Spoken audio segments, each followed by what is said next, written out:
اعوذ باللہ من الشیطان الرجیم بسم اللہ الرحمن الرحیم الصلاۃ والسلام علیک یا رسول اللہ الصلاۃ والسلام علیک یا حبیب اللہ الصلاۃ والسلام علیک یا رحمت للعالمین الصلاۃ والسلام علیک یا خاتم النبیین صلی اللہ علیہ وآلہ وسلم اللہم صلی علی محمد وآل محمد۔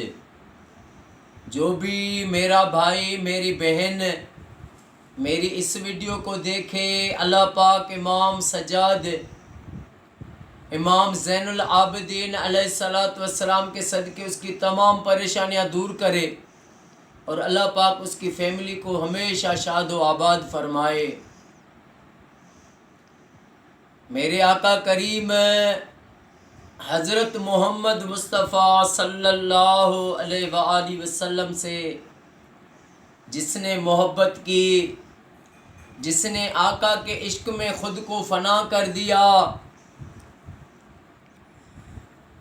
تو میرے آقا حیات النبی کریم آقا قدردان نبی،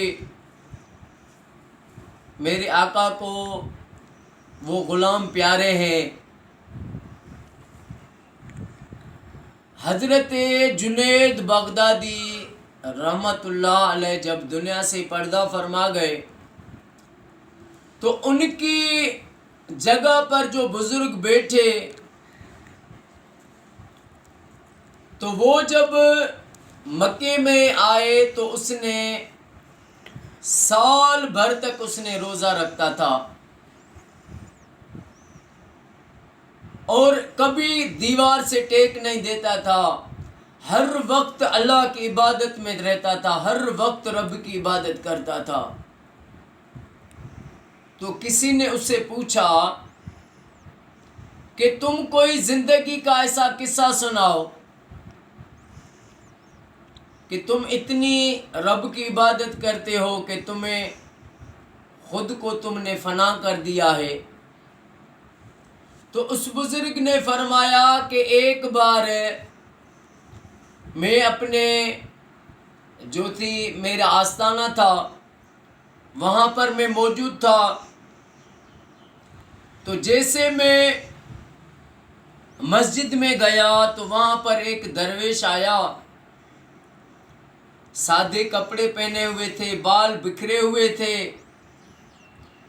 آیا، اس نے جو ہے نماز پڑھی اور پھر جو ہے اپنا یہ گردن یہ دوزانوں ایسے ہو کر اور بیٹھ گیا۔ عصر کا ٹائم تھا یا ظہر کا ٹائم تھا، تو نماز پڑھی، پھر وہ ویسے جو ہے مراقبے کی کیفیت میں بیٹھ گیا۔ پھر دوسری نماز کا ٹائم آیا، پھر اٹھا، اس نے نماز پڑھی، پھر گردن اپنے گھٹنوں پہ رکھ کر پھر وہ بیٹھ گیا۔ پھر جو ہے عشاء تک اس نے ایسے کیا، پھر وہ رات کو پھر بیٹھا رہا۔ تو اس وقت کا جو بغداد کا بادشاہ تھا، خلیفہ تھا، اس نے مجھے منگوایا کسی کام سے، تو میں نے اس درویش کو کہا کہ تو بھی چل، بادشاہ نے جو ہے ہمیں منگوایا ہے۔ تو اس درویش نے کہا میرا کیا جائے کہ میں بادشاہوں سے ملوں۔ سبحان اللہ۔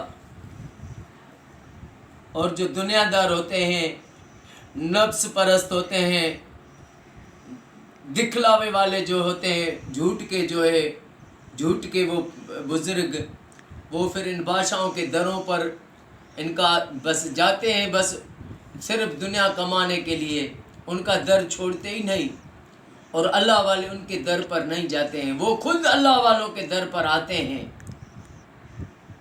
دنیا کے بادشاہ سے اللہ والے کا کیا کہ اللہ والا اس کے پاس جائے۔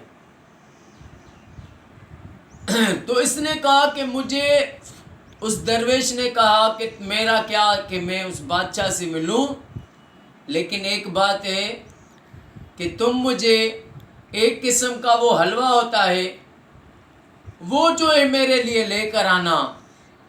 تو اس بزرگ نے اس کو کہا کہ میں تیرے لیے حلوہ لے کے آؤں؟ تو یہ چلا گیا، وہاں سے ملا، اس خلیفے سے ملا، بادشاہ سے، وزیر سے ملا، واپس آیا۔ جب واپس آیا تو اس نے دیکھا کہ وہ جو ہے درویش سویا پڑا ہے۔ اس کو یاد آیا کہ اس نے کہا تھا حلوہ، پر مجھے تو اس کی بات پسند نہیں آئی۔ یہ پھر بزرگ جو ہے سو گئے۔ جیسے ہی فرماتے ہیں میں سو گیا تو مجھے خواب میں آقا کریم حضرت محمد مصطفیٰ صلی اللہ علیہ وآلہ وسلم نے دیدار کرایا۔ میرے آقا کے ساتھ انبیاء اکٹھے تھے۔ میرے آقا کریم صلی اللہ علیہ وآلہ وسلم نے فرمایا تجھ سے میرے عاشق نے ایک چیز طلب کی تو نے اس کو جو ہے اس کی وہ صدا پوری نہیں کی۔ تو یہ بزرگ اٹھے، نیند سے جب اٹھے فرماتے ہیں کہ میں ایک دم بھاگا اس فقیر کے پاس، دیکھا کہ وہ وہاں پر ہے ہی نہیں۔ میں باہر نکلا تو دیکھا وہ راستے سے جا رہا ہے۔ میں نے اس کو آواز دی، اے اللہ والے رک جا، اے اللہ کے بزرگ رک جا۔ اس نے پیچھے مڑ کر دیکھا اور فرمایا کہ تو جو ہے ابھی میری خدمت کرے گا جب تجھے نبی جو ہے میری سفارش کے لیے کرتے ہیں میری، اس کے بعد جو ہے تو میرا خیال رکھے گا۔